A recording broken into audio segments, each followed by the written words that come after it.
یہ بتائیے گا کہ یہ کلوزنگ ویک میں آپ کون سی چیزوں پر کلوزنگ ایکشنز لے رہے ہیں؟ دیکھیے، میں آپ کو پہلے تو وہ بتاتا ہوں جو چیزیں ہو چکی ہیں. پہلے امیر اور غریب کا اس 14 سے 15 مہینے میں ٹیرف علیحدہ کر دیا گیا. یعنی امیر جو شخص ہیں یا جو ہاؤس ہولڈز ہیں وہ تقریباً اسی اماؤنٹ آف گیس کے دگنے سے زیادہ پیسے دیتے ہیں اور غریب کم دیتا ہے. پہلے تو یہ کیا. دوسرا، ہم نے اپنے ویل ہیڈ یعنی ہمارے اپنے جو کنویں ہیں ان کا سرکولر ڈیٹ ختم کر دیا.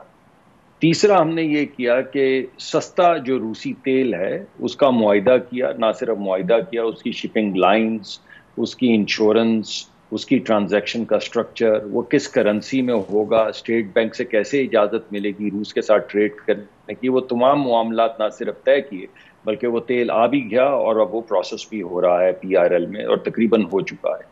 اس کے علاوہ ہم نے ابھی ڈیل سائن کی آذربائیجان سے، جس میں جس طرح ہم سستا تیل لے کر آ رہے ہیں روس سے، اب ہم آذربائیجان سے سستی LNG لے کر آیا کریں گے ہر مہینے ایک کارگو. اس کے علاوہ ہم نے ریفائنری کی پالیسی جو ہے اس کو سرکار سے اپروو کروایا اور ریفائنری کی پالیسی کے تحت سعودی عربیہ نے عندیہ دیا ہے اور ہم بڑی ایڈوانس سٹیجز میں ہیں اس وقت کے ساتھ نیگوشیٹ کرنے میں کہ وہ ایک 10 یا 12 بلین ڈالر کی ریفائنری پاکستان میں 3 لاکھ بیرل کی ورلڈ کلاس سکیلڈ ریفائنری پاکستان میں لگائیں گے. اس کے لیے ان کی کچھ ریکوائرمنٹس تھیں. ایک یہ کہ پاکستان اپنی ایکوٹی یعنی اپنے حصے کی انویسٹمنٹ جو ہے اس کا انتظام کرے. دوسرا، ان کی ایک یہ درخواست تھی کہ کوئی ایک کمپنی اگر چینی ہو جس کو مہارت ہو اس طرح کی ریفائنریز لگانے میں تو انہیں بھی آن بورڈ لیا جائے. تو یہ پچھلے ہفتے آپ نے دیکھا کہ پاکستان کی تمام پیٹرولیم کمپنیز جو ہیں وہ اکٹھی ہوئیں اور جو حصہ داری کی ضرورت تھی ہمیں، جو انہوں نے پوچھا تھا، مانگا تھا، یا ہم نے جو آفر کیا تھا اس سے زیادہ ہم نے ایکوٹی کے اگریمنٹس آپس میں سائن کیے.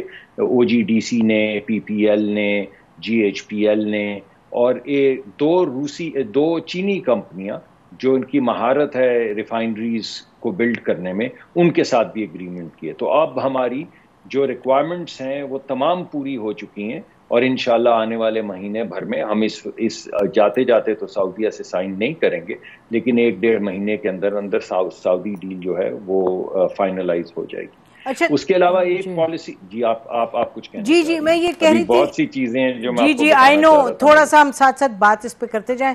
جو آپ نے کہا کہ ایک ریکوائرمنٹ ہے کہ ایکوٹی ہماری بھی تھی ہونی تھی فار دا ریفائنری، تو آپ نے کہا ہم نے اپنی جو ریکوائرمنٹ ہے پوری کر لی، ایکوٹی کی بھی ریکوائرمنٹ زیادہ کر لی.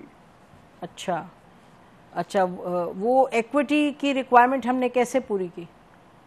دیکھیے، 50% کے قریب 30 سے 50% سعودی عرب انویسٹ کرنا چاہتا ہے. اس کے علاوہ 2 ممالک ہیں، ایک آذربائیجان اور ایک GCC کے ایک اور اہم ملک ہیں جو اس میں پوٹینشلی انویسٹ کر سکتے ہیں. یونائٹڈ عرب ایمریٹس، امارات جو ہیں. ابھی ان سے ہماری اتنی ایڈوانسڈ گفتگو نہیں ہے کہ میں اس کا اعلان کروں، لیکن ہم ان کے ساتھ گفتگو میں. تو آپ یہ سمجھ لیجئے کہ ہم نے تقریباً 40 سے 50% ایکوٹی جو ہے، ہماری ایک کمپنی ہے OGDC، ایک پیٹرولیم کمپنی ہے، دوسری PPL اور تیسری GHPL. تو PSO ایک ہماری آئل کمپنی ہے، جیسا آپ نے دیکھا ان کے پیٹرول پمپ بھی ہیں. تو PSO تقریباً 25% ایکوٹی لے گی، یعنی 25% جو 50% ہمارے حصے کا ہے اس میں سے 25% انویسٹمنٹ PSO کرے گی اور باقی یہ تمام کمپنیاں 5% کریں گی. تو ہمارے حصے کے جو 40% بنتے تھے اس سے زیادہ ایکوٹی یعنی جو ہم انویسٹ کرنا چاہتے تھے وہ ہم نے اس کے سائن کر دیے ہیں. اب اگر سعودی عربیہ کے علاوہ دیگر GCC ممالک یا آذربائیجان اگر اس میں انویسٹ کرنا چاہیں تو ہم اپنی انویسٹمنٹ کم کر دیں گے اور ان کی انویسٹمنٹ بڑھا دیں گے. یہ ہمارا براڈ فریم ورک ہے جس کے تحت ہم یہ ریفائنری بنانے کی کوشش کرتے ہیں. آپ کہہ رہے ہیں کہ مہینے 1.5 مہینے میں یہ سائن ہو پائے گی، تو پھر ہم یہ پھر ہم یہ سمجھے کیئر ٹیکر گورنمنٹ اس کو سائن کرے گی؟ دیکھیے، اگر کیئر ٹیکر کے ساتھ کانفیڈنس ہوگا سرکار کا سعودی عربیہ کی تو ان سے کر لے گی. اگر 1-2 مہینے کا فرق پڑ گیا تو 3 مہینے میں ہم ایکسپیکٹ کر رہے ہیں انشاءاللہ الیکشنز ہو جائیں گے، یا اگلے 1-1.5 مہینے میں ہو جائے گی. اگر زیادہ کسی نے ہیل و حجت کی اور کہا کہ چلیے ایک پرماننٹ الیکٹڈ گورنمنٹ آنے دے تو 3 مہینے کے اندر ہو جائے گی. تو اس سے کچھ خاص فرق نہیں پڑتا. یہ بہت بڑا پروجیکٹ ہے, اس کو تعمیر کرنے میں ہمیں تقریباً 5-6 سال لگ جائیں گے. تو اگر 2-3 مہینے ابھی ہو جائے, 1-1.5 مہینے میں یا 2-3 مہینے میں ہو جائے, وہ کوئی مٹیریل فیکٹ نہیں ہے, اس سے کوئی امپیکٹ نہیں آئے گا پروجیکٹ پہ. مگر جو اصل امپورٹنٹ چیز ہے وہ یہ ہے کہ تمام معاملات طے ہو چکے ہیں, اپنے حصے کی ایکوٹی بھی طے ہو چکی ہے, چینی جو کانٹریکٹرز تھے وہ بھی آن بورڈ آ چکے ہیں.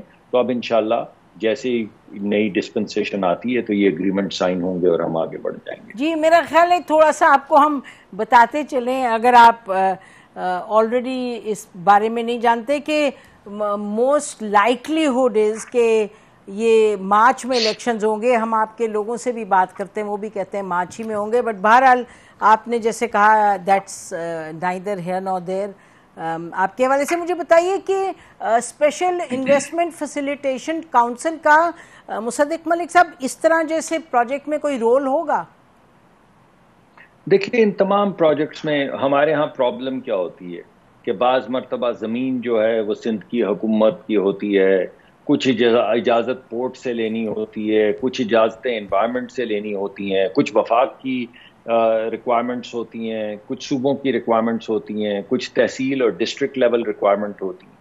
اب باہر سے جو ایک انویسٹر آتا ہے وہ تو پاکستان میں آ کے خار ہو جاتا ہے نا, اسے تو اس بات سے غرض نہیں ہے کہ 18ویں ترمیم کے بعد کس کے پاس کیا کیا طاقت ہے.